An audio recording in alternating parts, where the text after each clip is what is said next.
Bwana Yesu asifiwe. Ni asubuhi njema ambaye tumebarikiwa nayo siku hii ya Jumapili, mwaka huu na mwezi huu wa Februari. Tunashukuru Mungu. Tuko hapa kusikiza neno ambalo Mungu anataka tusikie. Na neno ndio funguo, neno ndio dawa, neno ndio inatufungua kututoa kwa utumwa.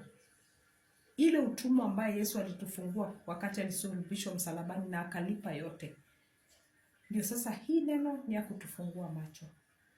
Wacha tuangalie katika neno la Matthew chapter 5 verse 6 ambayo inasema ya kwamba heri wenye njaa na kiu ya haki, maana watashibishwa. Hii neno inaongea kuhusu two way. Ya kwanza inaongea kuhusu pande ya dhambi na pande ya utakatifu. Unaambia Mungu, Daddy, naomba unipe kiu na njaa ya utakatifu. Nisiwe na kiu na njaa ya kufanya dhambi. Unaweza kuwa uko na kiu mbalimbali, kiu ya revenge, kiu ya hasira, kiu ya uchungu, kiu ya masengenyo. Unaona hata kama hujasengenya hiyo siku unasikia hata kichwa inakuuma.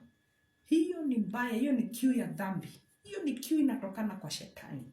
Tujifunze kukaa kulingana na kiu ya Mungu. Anza kuomba Mungu, mwambie Daddy, naomba kiu na njaa ya kutembea vile unavyopenda. Ukiwa na kiu ya hasira, hiyo hasira itakuwa inakupeleka, utakuwa unaletewa watu ambao wanakuudhi. Hao watu wanakuudhi ndio wanavuta ile njaa uko nayo. Ukiwa na njaa, sasa ukiwa na kiu ya kukunywa maji, utatafuta kona zote mpaka upate ile maji. Na ukishakunywa hiyo kiu inaisha. Na ndio unaona mtu mwenye anafanya dhambi ya mauaji, anaendanga anashikwa kwanza na hasira. Anaenda anaua. Akishaua, anaenda jela. Anakuambia mimi hata sijui ni nini ilinifanyika, nikachukua ile kisu nikaua ule mtu. Kwa sababu alikuwa na ile njaa, iliamka, ilisisimuka. Hiyo njaa imenyamaza tu, inangojea ile dhambi na kitendo. Kama wakati wa Kaini na Abel. Kaini alikuwa na njaa ya hasira. Na unajua hasira inazaa uchungu, uchungu inazaa ghadhabu, ghadhabu inazaa dhambi ya mauaji. Chunga sana ukiwa na hasira. Na ndio nasikia maandiko inasema hasira inakaa kifuani cha mpumbavu. Na maandiko tena inaongelea kuhusu hasira. Tuwe na hasira lakini isiwe ya kupita kiasi ya kutenda dhambi.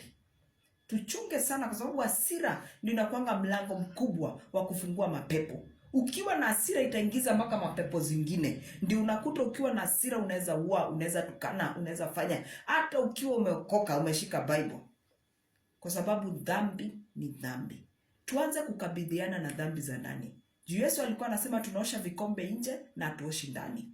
Ndani ya roho yako ni kikombe. Ndani ya roho yako ni nyumba. Ndani ya roho yako ni dunia. Ndani ya roho yako ni makao ya Mungu. Na lazima tujitakaze.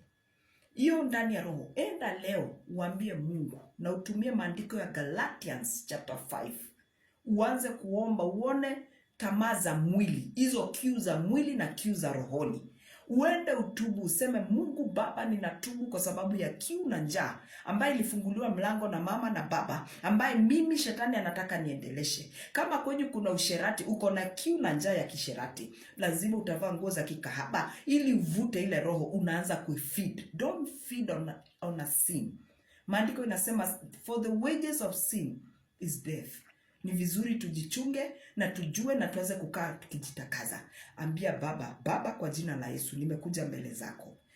Kuna dhambi inanilemea. Wewe unaijua kuliko mimi. Ninatubu kwa ajili ya ile nilifanywa na mama na baba na kwa ajili yangu na watoto wangu. Naomba unisamehe. Nisafishe, nitakaze. Mawazo, moyo, roho, akili, imagination, body, soul na hata spirit. Ninaomba damu ya Yesu iliyomwagika msalabani iweze kunifutia mashtaka yote nayoshtakiwa na shetani. Uweze kuambia Mungu, nataka kutembea kwa kiu na njaa ya neno lako ambaye ni upendo, amani, furaha, uvumilivu, unyenyekevu. Vitu kama hivyo vitafanya uone ufalme wa mbinguni. Ni vizuri tutafute ticket ya kukaa na utakatifu. Tutafute mavazi ya kupendeza Mungu. Tukae mbali na dhambi na mbarikiwe kwa hilo neno. Amen.